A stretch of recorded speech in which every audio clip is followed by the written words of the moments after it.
Quisiera comenzar leyendo un extracto del diario de Wim Hölzenfeld.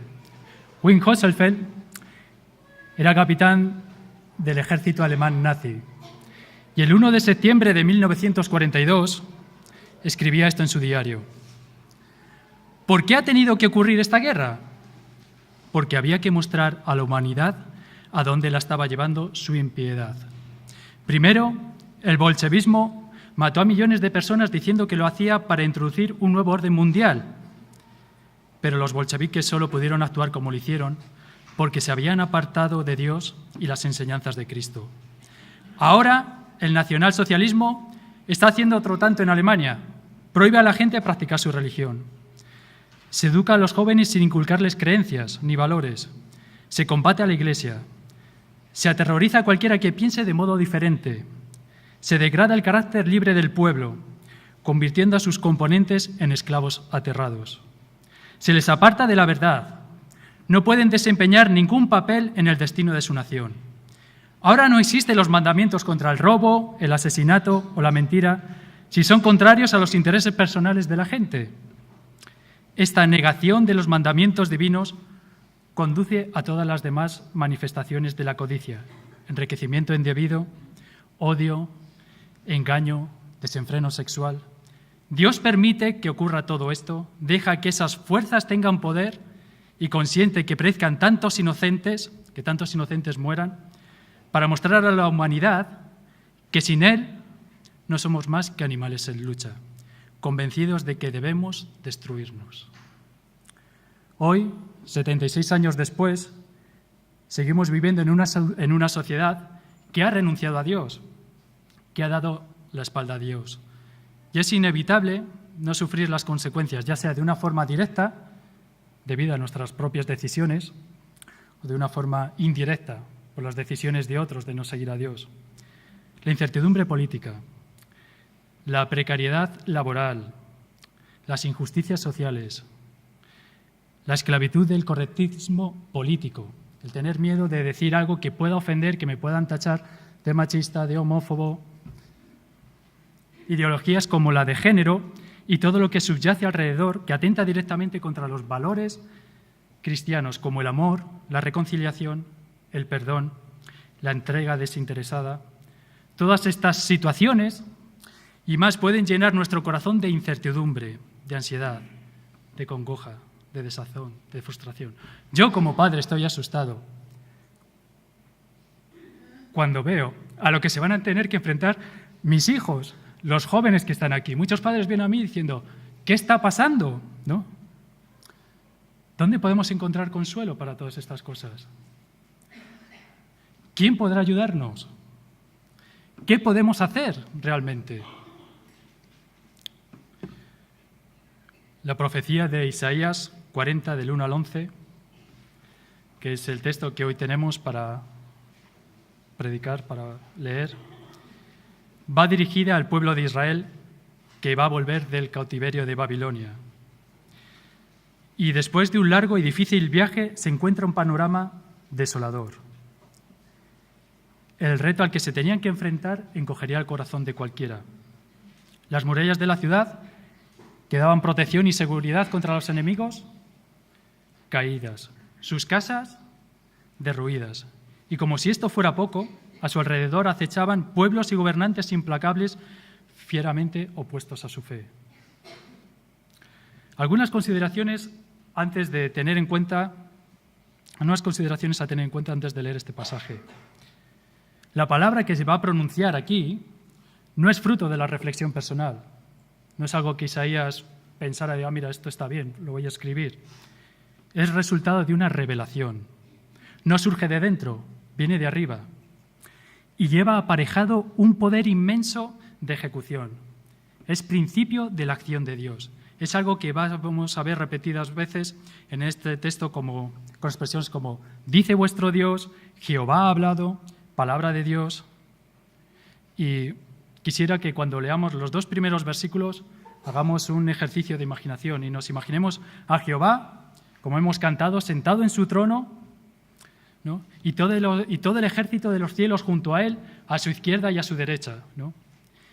Y Jehová que ve la necesidad del pueblo, que ve a lo que el pueblo se tiene que enfrentar, pero que también ve nuestra necesidad y ve que también nosotros tenemos un gran reto por delante, en medio de las situaciones que nos ha tocado vivir, dice esto: consolaos, consolaos, pueblo mío, dice vuestro Dios. Frente a un panorama totalmente desolador, tenían que enfrentarse con la difícil tarea de reconstruir Jerusalén, las estructuras políticas de la nación y ordenar su vida espiritual. Jehová les trae consuelo. Y el tiempo imperfecto de dice vuestro Dios da el sentido de sigue diciendo. Hay una continuidad en el mensaje. El consuelo que proclama Jehová para el pueblo de Dios, de Israel, en un momento concreto de su historia, es el mismo consuelo que proclama hoy, en este momento, para nosotros. Una característica a tener en cuenta del consuelo que Dios nos está ofreciendo es que calma el dolor, nos ayuda a sobrellevar la carga, mitiga la pena, aplaca el desasosiego, tiene una función regeneradora, curativa. No es una anestesia, como pueda serlo el alcohol o las drogas o el ocio. Cuando te despiertas de una anestesia, no sé que hayas tenido un médico muy bueno a tu lado, no, pero una vez que te despiertas de los efectos de la anestesia, cuando te despiertas de los efectos del alcohol o de las drogas o del tiempo de ocio que hayas podido pasar, el problema sigue ahí. El origen de nuestra desazón no ha desaparecido, porque el único consuelo que va directo al problema, al origen, es el consuelo que Dios ofrece. Hablad al corazón de Jerusalén. Consolaos, consolaos, pueblo mío. Hablad al corazón de Jerusalén. El consuelo que Dios ofrece va directo a la fuente, al origen de la desazón o el desconsuelo, al centro de la persona, a nuestro ser más íntimo, al corazón. Por lo tanto, podemos estar seguros que lo que Dios nos está ofreciendo es un consuelo eficaz, que ataca el problema. Decidle a voces que su tiempo es ya cumplido, que su pecado es perdonado. La palabra de Dios siempre va dirigida al corazón y siempre entraña el anuncio de un perdón divino. El pueblo judío se había apartado de Dios, le había ofendido con su idolatría, sus injusticias y su falsa religiosidad.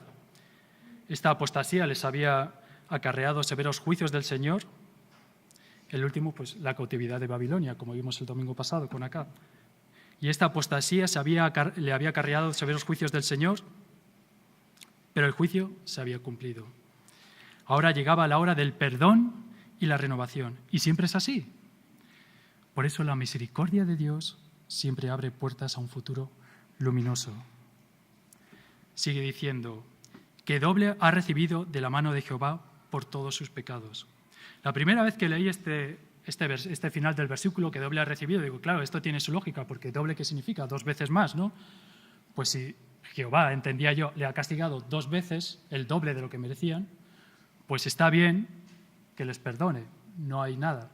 Pero luego, investigando un poco más, esto chocaba un poco con ciertas cosas, pues descubrí que el significado tiene que ver con algo que a todos, de alguna manera, no nos es ajeno. Debido a la crisis, pues todos hemos tenido deudas o hemos visto personas que tienen deudas o hemos tenido una tarjeta de crédito ya casi colapsada, no y demás. Y aquí esta expresión de doble te ha dado Jehová tiene que ver precisamente con las quiebras, ¿no?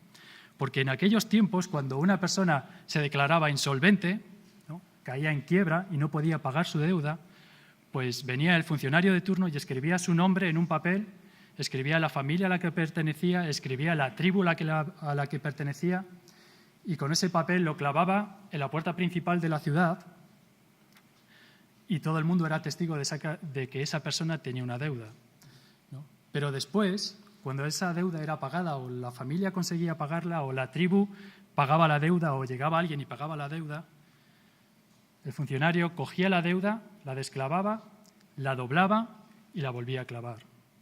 Y entonces se decía que a fulanito de tal le han dado el doble, ¿no? Fulanito de tal ha recibido el doble por todas sus deudas. Doblar el documento significaba la cancelación y ocultación del triste registro y la retirada de la excomunión. Y este es el mensaje de consolación que Dios ordena que se transmita. El tiempo de la prueba ha finalizado. Hemos sido perdonados, la deuda ha sido pagada. Gracias a ello, nuestra comunión con Dios es restablecida. Y si Dios es con nosotros, ¿quién contra nosotros? Este es el perdón de Dios que trae consuelo al corazón. Mirad, cuando el Consejo de Ministros aprueba un decreto ley, por ejemplo, ampliar el subsidio a los parados de larga duración, pues esto sale en el BOE, en el Boletín Oficial del Estado, para que se haga ley y se pueda ejecutar.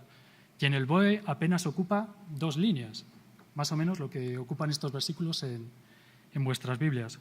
Pero el poder de ejecución que tiene esas simples líneas de vamos a prorrogar la ayuda a parados de larga duración, el poder de ejecución es grandísimo. Y esa ayuda llega a miles de personas. Y lo digo con conocimiento de causa, porque precisamente yo trabajo donde hacemos las nóminas de los parados. Y llegas un lunes por la mañana, hay Consejo de Ministros, se reúne y dicen vamos a ampliar la ayuda a los parados. Pues no sabéis todo el trabajo que tenemos nosotros, si es un lunes, fin de mes, y tiene que estar para ese mes, todas las cosas que tenemos que hacer para algo tan sencillo que ocupa 2 líneas. Pues de igual manera este mensaje, por un lado tan sencillo, pero tan glorioso de que el tiempo de la prueba ha pasado, Dios os ha perdonado, yo he pagado la deuda, vemos que tiene un gran poder de ejecución. Y ese poder de ejecución y todas las cosas que hay que hacer para que eso se haga realidad en nuestra vida, las vamos a ir descubriendo a través de 3 voces. La primera voz es la voz de la esperanza, que anuncia la gloria de Dios. Voz que clama en el desierto, preparad camino a Jehová, enderezad calzada en la soledad a nuestro Dios. Todo valle sea alzado, y bájese todo monte y collado, y lo torcido se enderece, y lo áspero se allane, y se manifestará la gloria de Jehová, y toda la carne juntamente la verá, porque la boca de Jehová ha hablado. Como hemos visto antes, el pueblo de Israel tenía frente a sí un gran reto. No es de extrañar que muchos de los liberados del cautiverio se sintieran invadidos por el espíritu del desierto y cayeran en el desaliento. Pero no tenían por qué temer si confiaban en su Dios y andaban en su santo temor. Y para ello era indispensable que toda actitud de autoensalzamiento, todo monte y collado debía ser abandonada. Y por el contrario, todo valle, toda forma de duda o depresión debía ser alzado. Además, lo torcido, las conductas contrarias a la ley de Dios, a la palabra de Dios, debía ser enderezado. Y lo áspero, lo que hiere o molesta, allanado. En una palabra, el pueblo que había recobrado su libertad había de vivir conforme al estándar espiritual fijado por Dios en su ley. Esto obligaba a un arrepentimiento sincero y a una auténtica conversión. Los judíos provenientes del exilio necesitaban no solo la reconstrucción de Jerusalén material, necesitaban sobre todo la restauración espiritual. Solo de este modo podía manifestarse la gloria del Señor. 700 años más tarde, estas son las mismas palabras con las que Juan el Bautista hace su aparición en los Evangelios, anunciando la llegada de Cristo. La gloria de Jehová, el Mesías liberador que Israel estaba esperando, en contraposición con lo sucedido en el monte Sinaí, cuando Jehová fue al encuentro de su pueblo. No sé si recordáis la historia, cuando Moisés y el pueblo de Israel iban atravesando el desierto, Jehová fue al encuentro de su pueblo en el monte Sinaí y ellos tenían que purificarse, limpiarse y tenían ciertos límites, los cuales no podían pasar porque si no morirían, y la presencia de Dios estaba en lo alto del monte, en una nube, y hablaba con truenos y con relámpagos. Y solamente Moisés pudo acercarse y estar entre la nube. Y apenas él mismo pudo, metido entre rocas, vislumbrar un poco la gloria de Dios. Pues esto ahora de repente ha cambiado, tenemos un cambio total, y es que la gloria de Dios, Cristo viene a tu encuentro. Y de ahí el aviso del profeta, de Juan el Bautista, que dice, enderezad vuestro camino. Ahora la gloria de Dios viene a nuestro encuentro, toda carne lo verá. La presencia de Dios ha venido a nosotros encarnada en la persona de su Hijo. Es Él el que dobló nuestra deuda, el que pagó por medio de su muerte en la cruz, el pago que nosotros teníamos que hacer. Y es por medio de su resurrección el que ha vencido a la muerte y ya el pecado no tiene poder sobre nosotros. Pablo Martínez, en el foro de apologética de este año, del 2018, decía que para que una transformación tenga lugar, no es suficiente con admirar a Cristo, entusiasmarse con Cristo. Es necesario estar en Cristo, que implica como primer paso el perdón de Cristo. De ahí la advertencia del profeta es clara: enderezad calzada en la soledad a nuestro Dios. Muchas personas, al examinar su vida con un mínimo de sensibilidad moral, son conscientes de que han pecado contra Dios y contra el prójimo. Y a veces el remordimiento pues, nos tortura, ¿no? No hay carga más pesada que el sentimiento de culpa. En esos casos, lo mejor, lo único que resuelve el problema es el arrepentimiento con la confesión a Dios del pecado y la reparación cuando es posible. Cuando se asume esa actitud, la carga desaparece. Surge en el alma la paz de Dios. Por eso es bienaventurado aquel cuyas transgresiones son perdonadas y borrados sus pecados. Por eso el creyente restaurado canta: bendice alma mía Jehová. Él es el que perdona todas tus iniquidades, el que rescata del hoyo tu alma. Poder apropiarse realmente de estas palabras es una buena manera de anular o combatir el desconsuelo. La primera voz nos insta, si es que queremos permanecer en Cristo, a reconocer nuestro pecado, a arrepentirnos, a hacer restauración cuando sea posible y a aceptar a Cristo, que nos otorga su perdón. La culpa es quitada. Nuestra relación con Dios es restituida. Este es el perdón que trae consuelo real al corazón. Y frente a esta gloriosa declaración, Cristo, la manifestación de la gloria de Dios, que ha venido a tu encuentro, que ha pagado por tus pecados, ¿qué vas a hacer? Por un lado puedes tomar el camino de Stephen Hawking. No hay Dios, no hay cielo, no hay vida después de la muerte. Si hubiera Dios, la existencia de Dios para mí es irrelevante. Son algunas de sus frases más conocidas. Stephen Hawking, el gran ateo del siglo XXI. Ese es uno de los caminos. Luego tienes el otro camino. Puedes venir al pie de la cruz, donde encontramos la única certeza de perdón, de restauración, de reconciliación con Dios y con nuestro prójimo. Decidas el camino que decidas, o estés pensando tomar, escucha esta segunda voz que nos da un baño por un lado, de realismo existencial, pero por otro nos da también un baño de realismo espiritual. Continuamos en el versículo 6. Voz que decía: da voces. Y yo respondí: ¿qué tengo que decir a voces? Que toda carne es hierba, y toda su gloria como flor del campo. La hierba se seca, la flor se marchita, porque el viento de Jehová sopló en ella. Ciertamente como hierba es el pueblo. Séquese la hierba, marchítase la flor, mas la palabra del Dios nuestro permanece para siempre. A lo largo de su vida, Stephen Hawking pudo experimentar que frente al poder, la sabiduría o riquezas humanas, Dios presenta al desnudo la realidad, que es el hombre, hierba, y toda su gloria como flor del campo. La hierba se seca y la flor se marchita, porque el viento de Jehová sopló sobre ella. Ciertamente como hierba es el pueblo. Aún la persona más fuerte, o en este caso más inteligente, arrastra consigo la debilidad en todos los aspectos, físico, mental y moral. Si la adversidad le golpea con fuerza reiteradamente, acabará derrumbándose. Si la tentación te asedia con dureza, cederás a ella. Paulatinamente se va debilitando. Aumentan los achaques. Y en el momento menos pensado, una bacteria, un virus, un accidente, cualquier cosa, acaban con tu vida.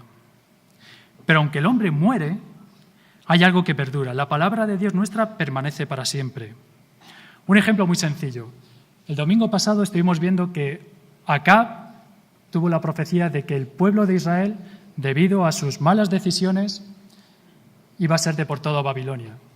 Eso era una profecía, aún no había pasado, iba a suceder. Se profetizó.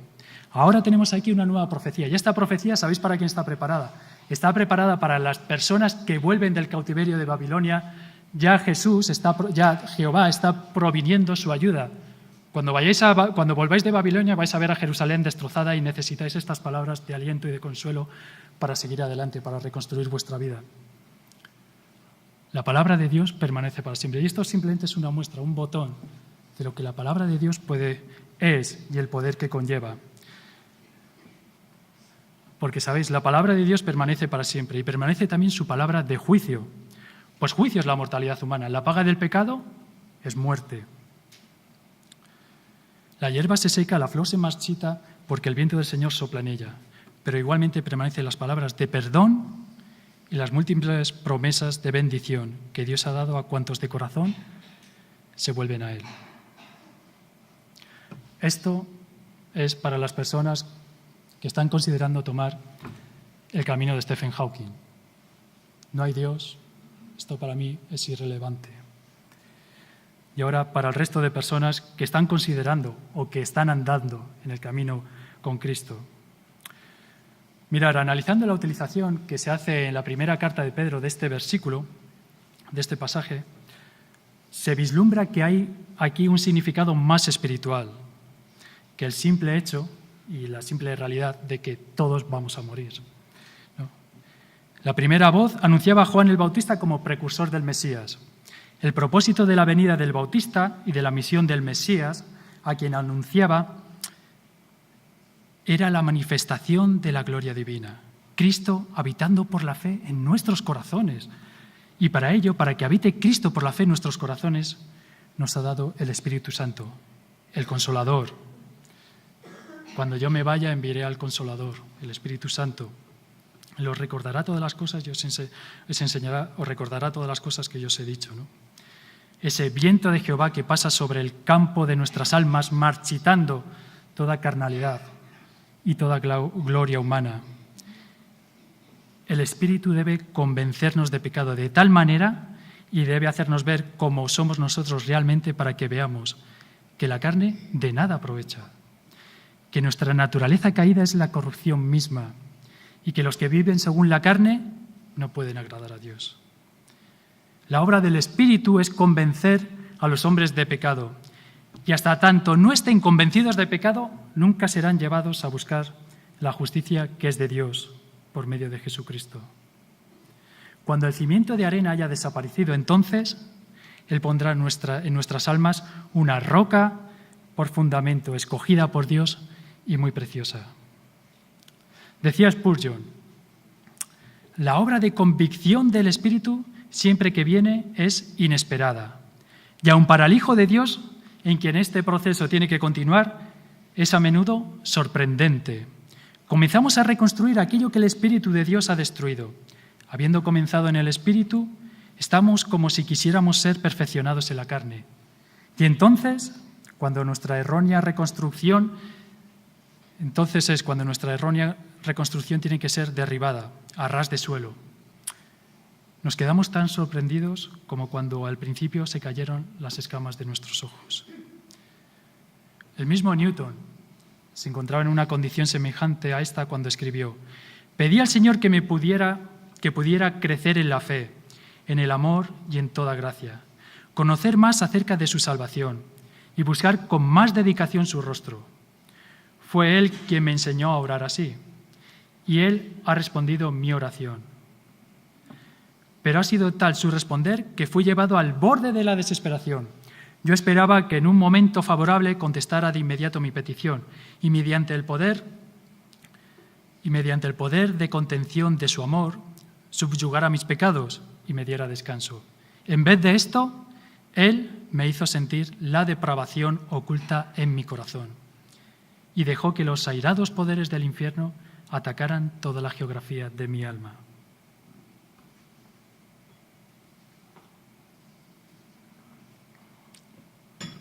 La voz que dice «Consolaos, consolaos, pueblo mío», alcanza su propósito haciéndonos oír en primer lugar: toda carne es hierba y toda su gloria como flor del campo. Es una gran bendición cuando Dios barre toda justicia propia y su correspondiente fuerza y te hace sentir que no eres nada y que no puedes llegar a serlo. Y te lleva a confesar que Cristo debe ser todo en todo y que tu única fortaleza está en el poder eterno del siempre bendito Espíritu. El perdón divino no garantiza una vida gloriosa sobre la tierra. La palabra de Dios siempre es realista. En el texto que consideramos se enfatiza la importancia de esta verdad. La voz divina dice al profeta: da voces, dilo bien alto para que todos se enteren y reflexionen. Frente al realismo existencial, la palabra de Dios permanece para siempre. También siempre ilumina, siempre vigoriza, siempre salva. Frente al juicio de Dios, la paga del pecado es muerte, permanecen las palabras de perdón y bendición. Y esa bendición comienza con la obra de demolición del Espíritu Santo, el Consolador. Llegamos, por tanto, a escuchar la última voz. Para unos, la voz de la victoria, que anuncia la consumación del decreto de perdón y restauración que anunció en los versículos 1 y 2. Para otros, la roca que hace caer. Pues estos versículos describen su venida en poder y gloria. La tercera voz, la voz que revela a Dios. Súbete sobre un monte alto, anunciadora de Sión. Levanta fuertemente tu voz, anunciadora de Jerusalén. Levántala, no temas, di a las ciudades de Judá: ved aquí al Dios vuestro. Ved aquí al Dios vuestro. La voz que proclama en este versículo tiene un carácter profético. Apunta al día de plena restauración de Israel, pero más allá del retorno del pueblo judío a su tierra, proclama el hecho paradójico de la encarnación del Salvador. Me encanta cómo describe Apocalipsis esta llegada. Entonces vi el cielo abierto y aquí su caballo blanco, y el que lo montaba se llamaba Fiel y Verdadero, y con justicia juzga y pelea. Sus ojos eran como llama de fuego, y había en su cabeza muchas diademas, y tenía un nombre escrito que ninguno conocía sino él mismo. Estaba vestido de una ropa teñida en sangre, y su nombre es el Verbo de Dios. Y los ejércitos celestiales, vestidos de lino finísimo, blanco y limpio, le seguían en caballos blancos. Ved aquí al Dios vuestro. Cristo, el Hijo de Dios, vino en forma de siervo y se humilló hasta la muerte y muerte de cruz. Pero una vez cumplido el propósito de la cruz, la expiación del pecado, la debilidad del crucificado tras la resurrección, daría lugar al poder sin límites del Hijo de Dios. He aquí que Jehová el Señor vendrá con poder y su brazo señoreará. He aquí que su recompensa viene con él y su paga delante de su rostro. A lo largo de la historia de Israel, Dios se había manifestado como el Sadai, el Todopoderoso, el Rey Supremo ante el cual ningún otro puede prevalecer. Él quita reyes y pone reyes. Su brazo lo sojuzga todo y retribuye a todos según los principios de su justicia. Los israelitas habían aprendido que el que habita al abrigo del Altísimo mora a la sombra del Omnipotente. Su poder es ilimitado. Es suficiente para librar a su pueblo de peligros y calamidades, y aun en medio de aflicciones, hacerlo vivir en apacible bienestar. Ese es nuestro Dios. Con su poder el Señor a lo largo de los años controla la historia del mundo, especialmente la de su pueblo y la de cada uno de sus redimidos. Cualesquiera que sean las circunstancias de su futuro, el cristiano puede decir como Pablo: todo lo puedo en Cristo que me fortalece. En el versículo 11, como pastor apacentará su rebaño, en su brazo llevará los corderos y en su seno los llevará, pastoreará suavemente a las recién paridas. Pocas metáforas son tan expresivas del carácter y la acción de Dios como la del pastor. Ya en días del Antiguo Testamento se invoca a Dios como el pastor de Israel, y en el Nuevo Testamento hallamos la figura admirable del buen pastor, el bendito Hijo de Dios. A la luz de Juan 10 vemos que Cristo conoce a sus ovejas, con todos sus defectos y torpezas, las guía. Es realmente sugestivo y anima el ver que Él dice, yo te conozco, yo te guío, yo voy delante de ti. Él nos despejará el camino. Como Josué nos dice, yo estaré contigo por donde quiera que vayas. Asimismo, el buen pastor a su poder une su solicitud y ternura. Es comprensible, Él dio su vida por nosotros. Para Él, nosotros le resultamos carísimos, carísimos.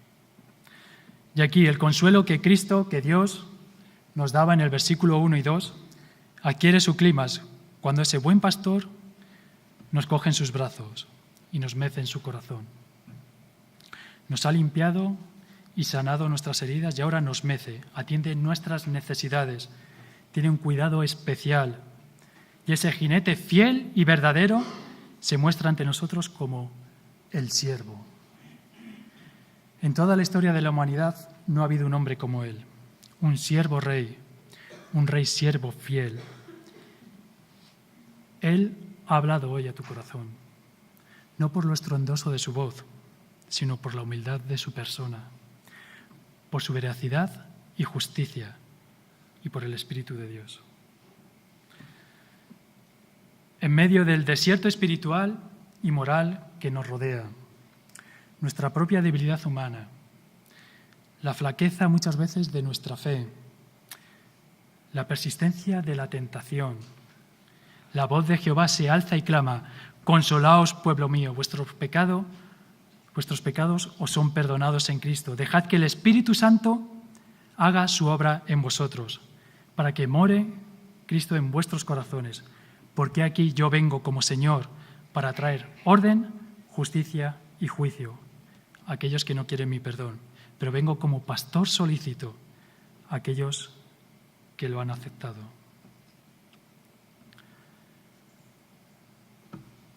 Ojalá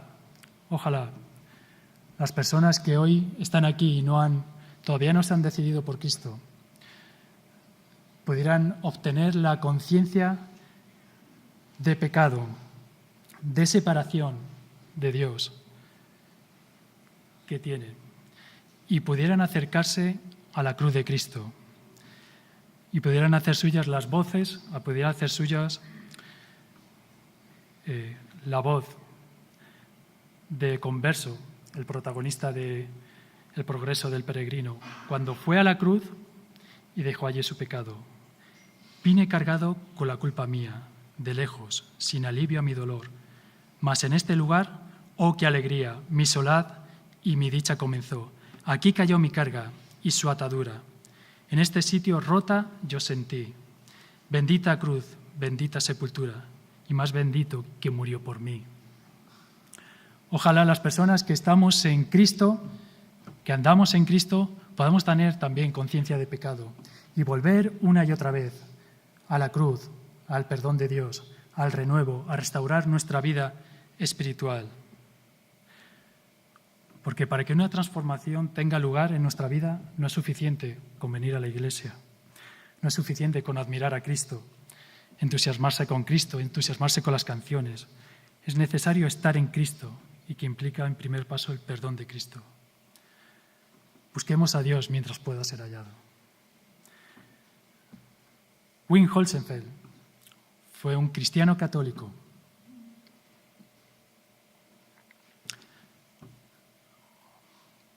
Al que le tocó vivir con su fe en medio de una situación realmente difícil. Estuvo destinado en Varsovia, se encargaba de gestionar un polideportivo para oficiales alemanes y desde su posición y ocupación y circunstancias, y las circunstancias que le tocó vivir, pudo salvar a varias familias judías. Quizás el más conocido es,